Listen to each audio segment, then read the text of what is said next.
Israel kills one in Gaza, death toll rises despite ceasefire. Russia unleashes deadly drone and missile barrage across Ukraine. Louvre Museum reopens after $102 million. Unleashes deadly drone and missile barrage across Ukraine. Louvre Museum reopens after $102 million geo heist shocks France. David Maraga rebukes Nyeri governor over remarks on Raila Odinga's death. Good afternoon, welcome to the World in 30 Minutes on Politics. Welcome to the World in 30 Minutes on Politics and Business Television. I'm Fatima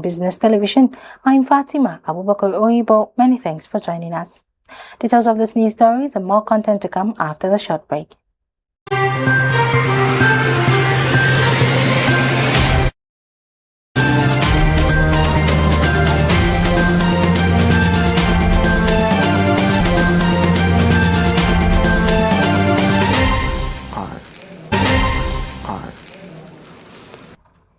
Welcome back. Now the news in full. Israeli forces have killed at least one person in Gaza's Dufaa neighborhood, adding to the dozens of casualties reported since the ceasefire took effect earlier this month. According to Al Jazeera, Palestinians say the truce has brought little relief as sporadic Israeli strikes continue and humanitarian aid remains largely blocked. The latest incident underscores the fragile nature of the ceasefire, which has already seen over 80 Palestinians killed and more than 300 wounded in alleged violations. Despite the violence, U.S. Vice President J.D. Vance expressed optimism during a meeting with Israeli Prime Minister. U.S. Vice President J.D. Vance expressed optimism during a meeting with Israeli Prime Minister Benjamin Netanyahu, saying the ceasefire is going better than expected. Meanwhile, Hamas returned the bodies of 2 captives to Israel, including a soldier and a civilian. Aid deliveries into Gaza remain far below agreed levels, with fewer than 1,000 trucks entering since the truce began, well in the territory. In the heart of the Bronx, Maurice Sania neighborhood, chants of Mamdani ring out as the area's growing West African Muslim community rallies behind 34-year-old mayoral candidate Zohran Mamdani. His candidacy could mark a historic milestone. New York City's first Muslim mayor, first African-born leader, and first of South Asian descent. But for locals like shopkeeper Aisha Donza, it's Mamdani's economic promises that resonate most. In a neighborhood where incomes lag for behind the city average, his pledges for free public buses, rent freezes, and a universal childcare funded by taxing the wealthy offer hope. According to Donza, people say prices are too high every day, and if you can really make buses free, that will help a lot. A planned summit between U.S. President Donald Trump and Russian President Vladimir Putin has collapsed, dealing a blow to diplomatic efforts aimed at ending the war in Ukraine.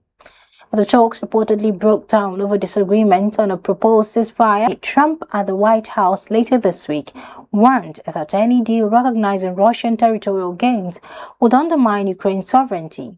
Analysts say the failed summit could prolong the war and complicate future negotiations, especially as Western allies reassess their support strategies. The White House has yet to comment on whether new talks will be scheduled, but officials confirmed that the U.S. remains committed to a just and lasting peace in the region. While President Donald Trump's $20 billion bailout package for Argentina has triggered backlash from American soybean farmers who accuse the administration of aiding a competitor while they struggle with failing exports. The financial lifeline announced by Treasury Secretary Scott Bessent includes a currency swap with Argentina's central bank aimed at stabilizing the peso and reviving its economy. Critics say the timing couldn't be worse. Argentina's soybean producers have gained market share at the expense of U.S. farmers, especially amid Trump's ongoing trade war with China. which has slashed American agricultural exports. The frustration is overwhelming, said Caleb Ragland, president of the American Soybean Association. Senator Chuck Grassley of Iowa echoed the sentiment, questioning why the U.S. would bail out a country that's undercutting its own producers. Trump defended the move, saying Argentina is fighting for its life and needs urgent support. Ukraine was rocked by one of Russia's deadliest overnight assaults in weeks as waves of missiles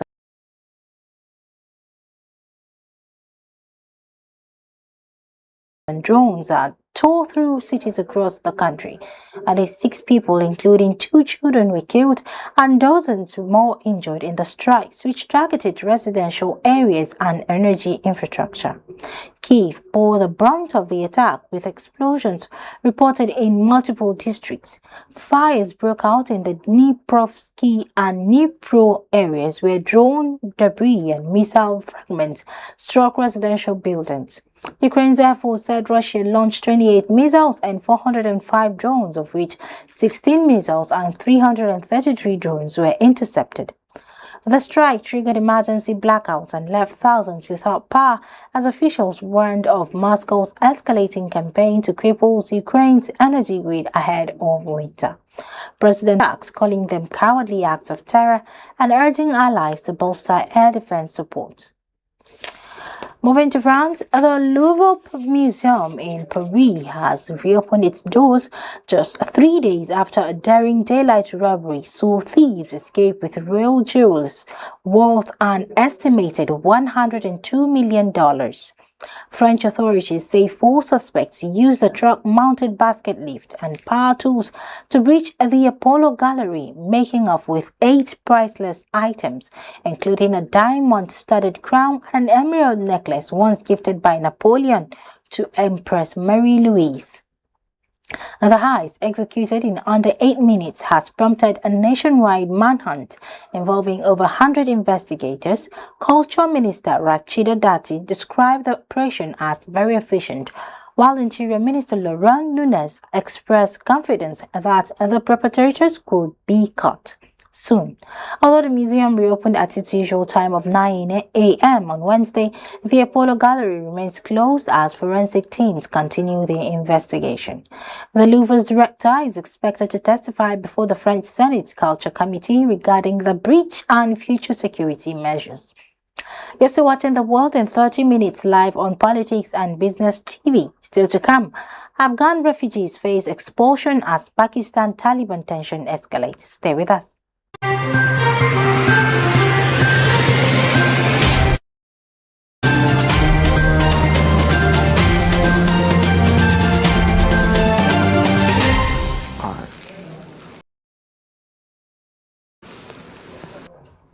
Welcome back.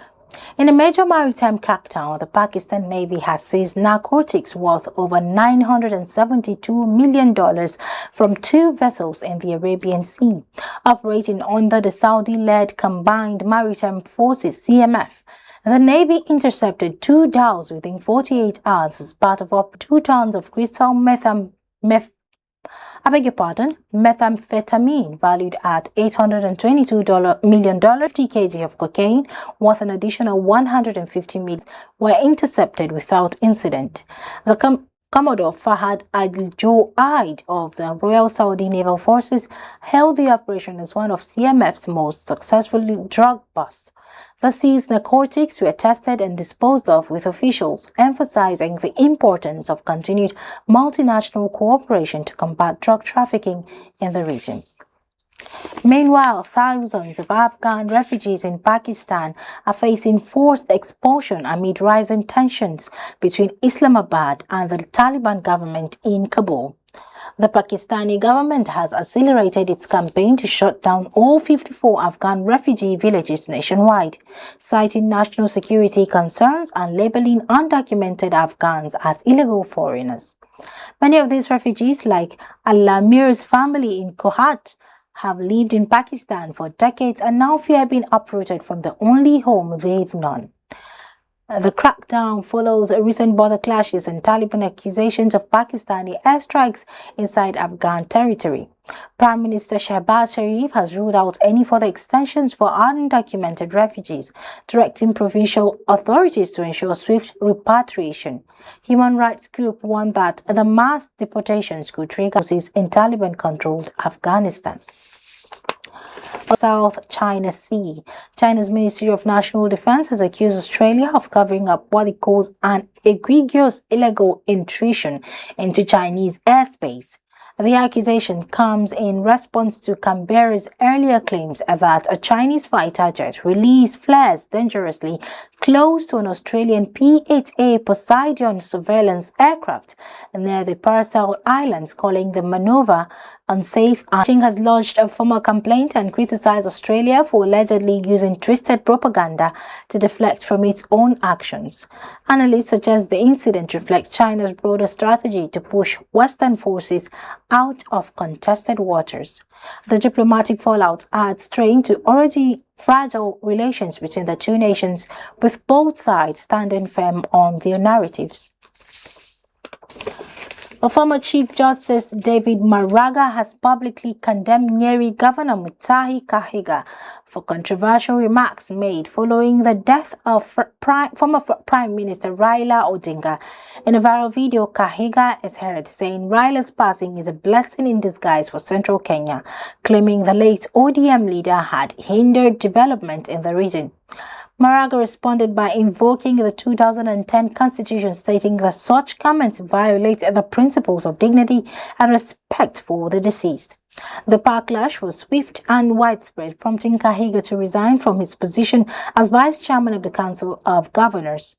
The Council later confirmed his removal through a unanimous vote. And that wraps up the program, but before we go, the headlines again.